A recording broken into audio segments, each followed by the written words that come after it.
Gıda Etiği Derneği Target'in Korona Günleri Sanal Konferansları dizisine hoş geldiniz. Ben Berivan Alkaş. Derneğimiz adına bu konferanslar dizisinde size ev sahipliği yapacağım. Konferans dizisinin amacı COVID-19 salgının yaşandığı günlerde tarım ve gıda sisteminde yaşananları değerlendirmeye çalışmak ve sistemin geleceğine dair düşünsel katkıda bulunmaktır. Bu sunumda Queen Mary Üniversitesi Hukuk Fakültesi Global Law Bölümü Başkanı Profesör Dr. Richard Falk, Ecological Imperatives and the Right to Food During the Coronavirüs Pandemic at Time of Bioethical Crisis başlığı altında bizimle görüşlerini paylaşacak. İyi seyirler dileriz. Greetings. Let me begin by expressing my sense of perspective. Even before the coronavirus pandemic, humanity faced an unprecedented challenge in the coming decades that threatened the foundations of life itself.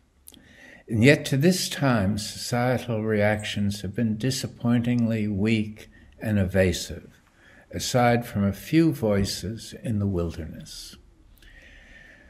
Despite expertly documented studies from the most qualified climate scientists, the overall behavior of supposedly responsible political and economic elites has been tepid, escapist, and even denialist.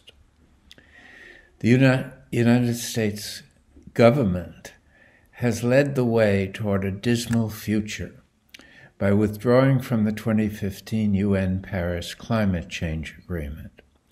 This international agreement did not go as far as necessary to meet the challenges of climate change, yet it was rightfully praised as encouraging movement in the right direction, especially as it was a step taken by virtually every government on the face of the earth. With nihilistic audacity, the American President Donald Trump formally withdrew American participation in this international framework that mandates national reductions in carbon emissions. The proclaimed objective of the agreement was to keep global warming from increases in the Earth's average temperature above 2 degrees centigrade. That is higher than the 1.5 degrees that the scientific consensus puts forth as necessary. At the same time, the Paris totals are far lower than what is expected if present emission trends continue without significant international cutbacks and sufficient regulatory oversight. The COVID-19 experience, with its planetary scope and concrete daily tales of morbidity, confirms the precariousness of human existence and its unforeseen vulnerabilities to a variety of threats to the well-being of the human species. What is more, it is evident that the harm done by these events could be mitigated, if not avoided, if the warnings of experts had been heeded in a timely, anticipatory manner. Even before this health crisis of great severity shocked people around the world, the deficiencies of global governance had become vividly evident for all who had took the trouble to see. The reaction has been most disappointing. Instead of an ethos of, we are all in this together, several of the most influential governments, led again by the United States, have adhered to an ethos of going it alone. The U.S. also refused humanitarian appeals to suspend sanctions for the duration of the crisis on countries such as Iran and Venezuela, which were already suffering massively from food insecurities and shortages of medical supplies. Worse still, the United States at the Security Council blocked a formal endorsement of the UN Secretary General's inspirational call for a global ceasefire during the health crisis. Trump withdrew the U.S. because the draft resolution contained an indirect favorable reference to the work of the World Health Organization. This was sad, as this dramatic expression of global unity had achieved the approval of the other 14 members of the Security Council after weeks of negotiating political compromises. Its passage would have signaled a commitment to world peace, as well as showing all of us that the UN's voice can serve as an uplifting alternative to the bickering and rivalry of sovereign states. This kind of initiative also might have renewed faith in the UN, demonstrating to the public and politicians how the UN might serve in the future to strengthen global governance on behalf of global interest. We might come to understand that the UN, if properly used, can be much more than a talk shop for clashing national interests, or an exhibition hall for the strategic ambitions of the permanent members of the Security Council. The onset of the pandemic added a sense of urgent immediacy to what was already an extremely disturbing, evolving awareness. To identify this awareness as the first bioethical crisis to confront humanity was to employ unfamiliar language. This underlying crisis was bioethical in the primary sense that its challenges are fundamentally directed at the collective well-being of humanity taken as a whole, as well as to the sustainability of modern civilization and the ecosystem stability of the planet. Widespread recognition of the gravity of these threats would amount to a revolutionary change in the self-awareness of the human species. This crisis also possesses an ethical character because knowledge and resources exist to meet the challenges facing humanity, and yet responsible precautionary action is not taken. We need to ask why, so as to understand the obstacles. In essence, these challenges to our human future could be addressed within the broad framework of a feasible reconfiguring of the industrial foundations and ethical outlook of modernity. And yet, as I have stressed, it is not happening. By having the knowledge of such a menacing future and yet choosing not to act is itself a profound ethical and biological choice, with possible fateful consequences. My point is this: the crisis facing humanity is not similar to a gigantic meteor hurtling toward the Earth with no known way of diverting its path or cushioning its impact. We know most of what needs to be done, and yet we lack the fortitude to act for our own sake, and even more for the sake of future generations. It is likely that the unborn will suffer the most acute adverse consequences of the irresponsibility of ignoring the warnings of the experts. As the divisiveness and global governance deficiencies of the response to COVID-19 have revealed, many of the most technologically sophisticated societies have been the most incompetent when it comes to safeguarding the lives and livelihoods of their own society, failing to do the utmost to protect the health and security of their own citizens, while neglecting neighbors near and far throughout the world. We also learned the grim consequences of pronounced economic and social inequality. The poorest and socially disfavored, especially in cities, were most at risk of infection and death during the pandemic. The effects of the pandemic on food security are already beginning to be felt, and the 2020 report on world food crises warns that the risks of famine have greatly increased by disruptions of harvests and food supply chains due to the unavailability of migrant farm workers and the disease-prone sites of animals' slaughterhouses. Already in such affluent countries as the UK, US, and Switzerland, poorer people are waiting for hours on long lines to obtain food for their families from overstretched food banks being administered by government and charitable institutions. Putting these broader eco-ethical concerns in the context of the right to food and food security generally, we are keenly aware that food and water are the most indispensable aspects to the right to life itself.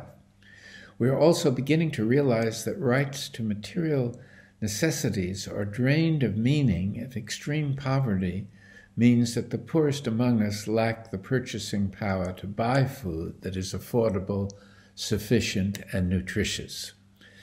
In other words, even if food supplies are sufficient to meet human needs, it will not prevent starvation, malnutrition, and food riots if people lack the means to buy what is being sold in markets.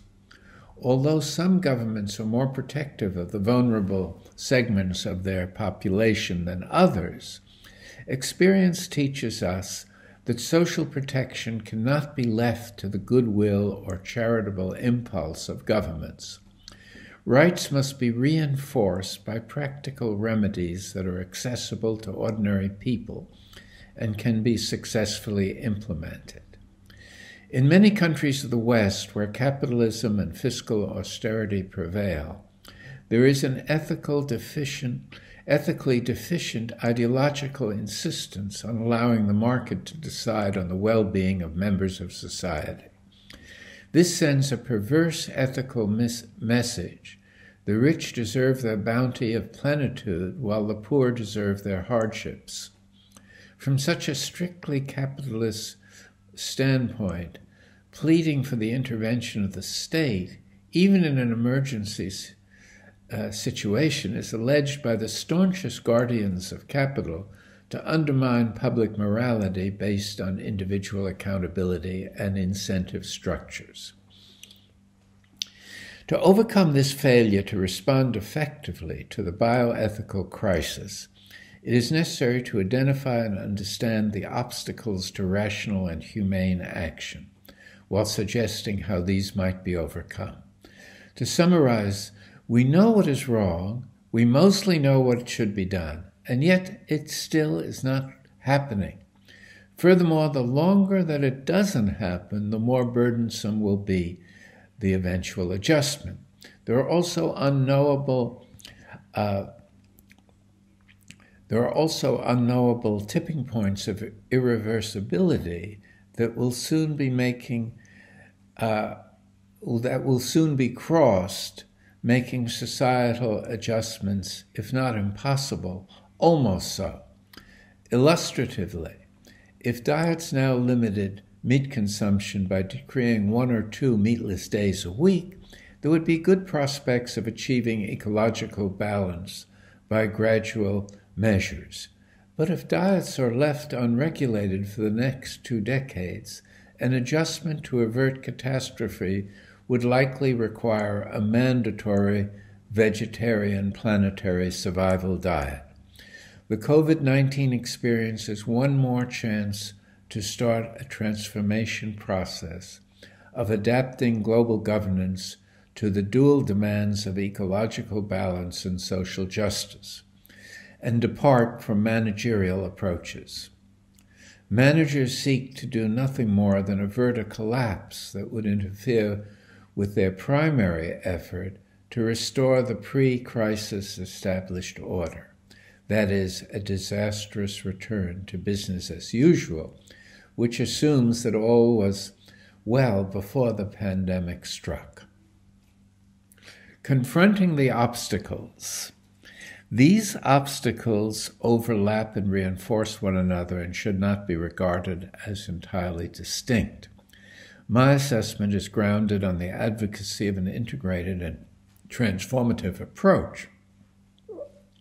To move forward, I find it helpful to identify 4 clusters of obstacles. First, the ideological obstacle. Our social relationship to food and agriculture deeply reflect the interplay of capitalism, maximizing profits, and inflating consumerism, which includes constantly increasing consumer choice, identified misleadingly as a kind of freedom. Interference by governing authorities occur if overwhelming demonstrations of adverse health effects can be demonstrated, but usually only after costly delays resulting from expert reassurances on food safety that are obtained from corporate high-paid consultants. Such profit-driven patterns, fueled by advertising and addictive products, produce unhealthy dietary habits throughout society, causing epidemics of obesity and many serious health issues.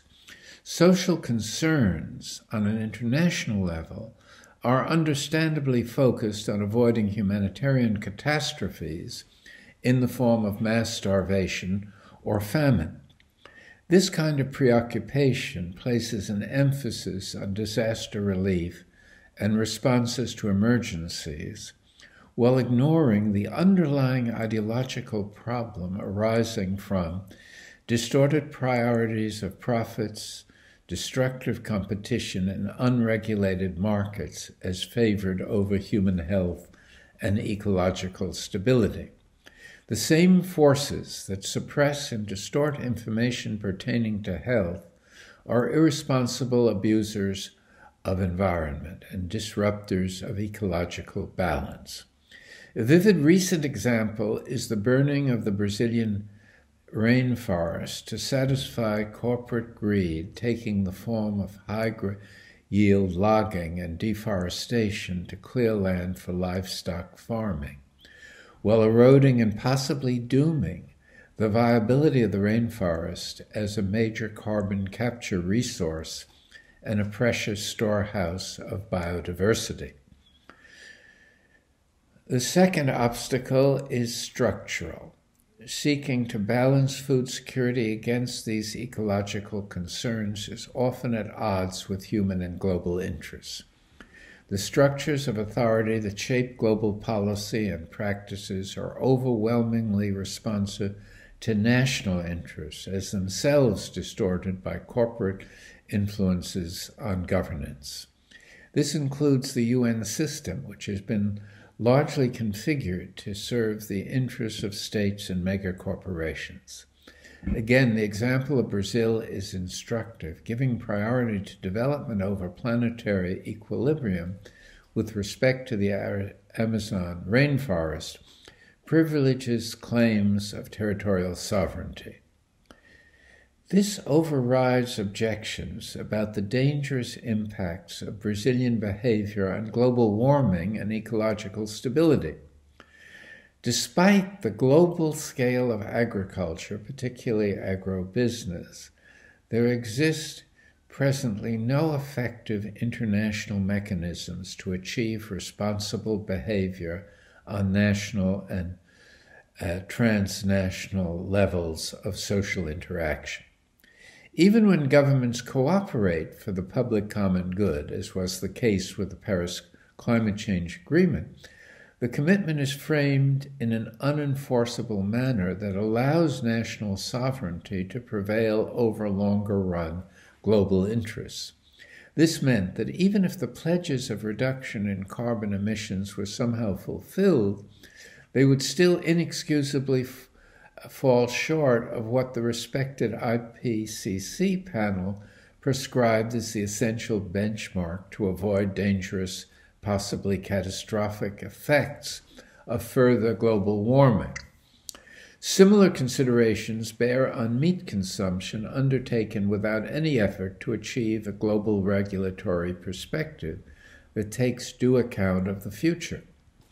This approach, dependent on the good faith and responsible behavior of states, is shaken by irresponsible global leadership.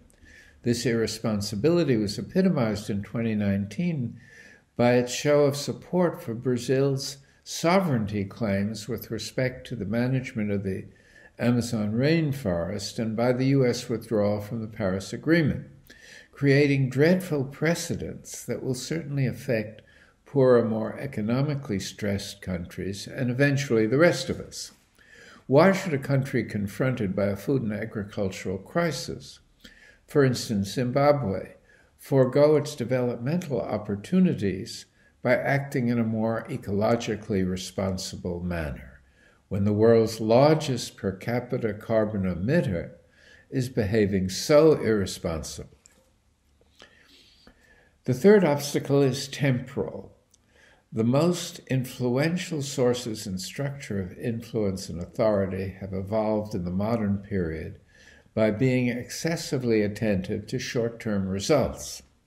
Short-termism is associated with holding political leaders and corporate executives accountable to citizens and shareholders. Democracy rests on this proposition that voters get the chance every 4 years to heed the call that it is time for a change, or more crudely, throw the bastards out. This pattern can be observed in the preoccupation of political leaders with the electoral cycles, which are treated as decisive when it comes to assessing their performance. Even non-democratic forms of government seek short-term results, which either builds or undermines confidence in the political leadership of a country, regardless of its form of government. It is no different for the economy, which exhibits an even more pronounced tendency toward short-termism. Most corporate and financial executives are judged by quarterly balance sheets when it comes to their performance, and given little or no credit by shareholders and hedge fund managers for normative achievements related to health, safety, and environment, or long-term crisis prevention. The importance of longer horizons of accountability is a consequence of the character of current world order challenges, with preservation of environment, avoidance of human-generated climate change, and the maintenance of ecosystem stability being illustrative of the growing importance of thinking further ahead than in the past, especially when it comes to government and private sector behavior. Yet to propose such an adjustment is far easier than it is to envision how such temporal adjustments to human and ecological well-being could be brought about. These clusters of concern bear directly on all dimensions of food and agriculture policy.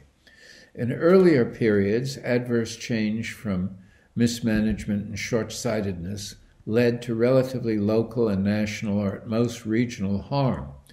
But the threats in the world today are more systematic, totalistic, and difficult to reverse or correct.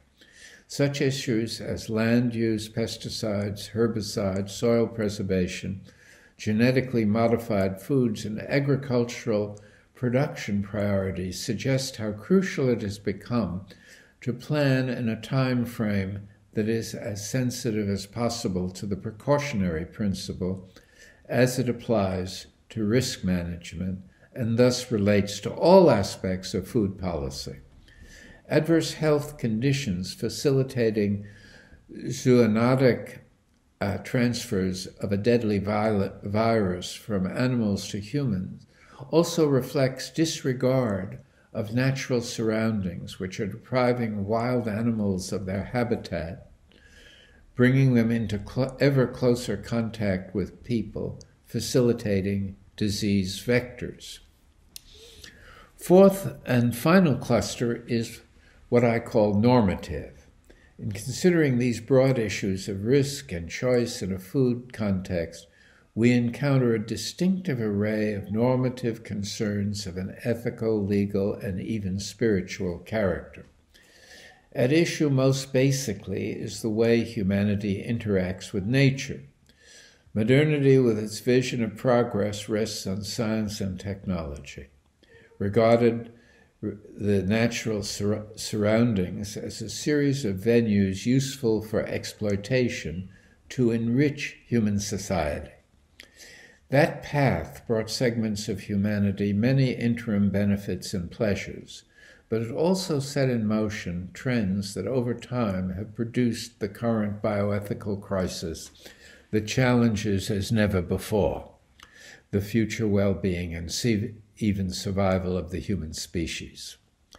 It is relevant even in this circumstance of bioethical crisis to alter our way of seeing so that it encompasses ecological well-being and social justice in addition to human comfort and longevity.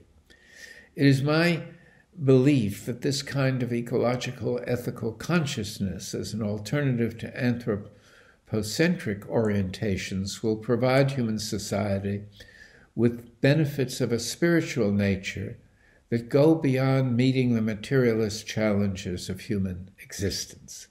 If this is so, it would re-enchant the human experience with meaning and purpose in ways that the great religions did in the past, and not link human happiness nearly so closely with materialist satisfactions. Food, health, and agriculture provide the vital linkages between this search for better forms of coexistence between nature and human experience, what pre-modern society often achieved but lost with the advent of modernity. Translating such a vision into practical policies is the work of specialists and those who are attuned both to ethical and ecological imperatives. Enlightened guidance will fail unless leaders in all spheres of collective existence are becoming themselves more receptive to such knowledge and begin to be held accountable by popular will, strengthened by activism and education. The proper attunement to the balance of material, ethical, and ecological concerns is subject to the complex interplay of human activity with limits on the carrying capacity of the earth. Equitable burden sharing is also essential in awakening public consciousness to the changing priorities of our historical moment. Preliminary data collected during the COVID-19 reveals a disturbing correlation between susceptibility to the disease in those segments of society that are impoverished or members of a community disfavored because of race, ethnicity, and religion. This pattern was especially evident in the slums of large cities, which experienced a disproportionately high number of fatalities. Such findings raised issues of social justice and human rights, bearing on the rights to health and the right to life. Let me make finally a concluding plea, pointing toward a human desired reconciliation between ecological imperatives, world health, and the fulfillment of the right to food requires our attention as well as our moral and political imagination. From such a perspective, I offer these suggestions. First of all, applying the precautionary principle in all policy-making arenas.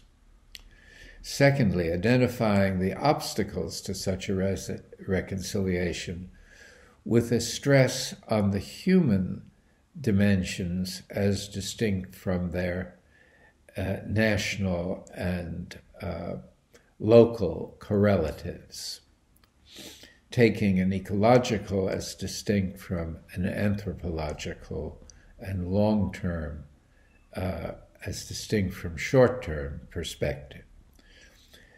And then without minimizing the magnitude of the challenge or the resistance of the obstacles, finding hope in a politics of impossibility, that is, many historical developments in our lifetime, including the collapse of colonialism, the collapse of apartheid in South Africa, repressive communism in Soviet Russia, demonstrated that the impossible happens. As a result, the fact that the future is uncertain creates opportunities and responsibilities. As what seems impossible yet desirable and necessary can still be made to happen by concerted struggle and great effort. Undoubtedly, The center of this struggle must come from below, from peoples, not elites or governments. Such is our situation. Such is our hope. Thank you very much.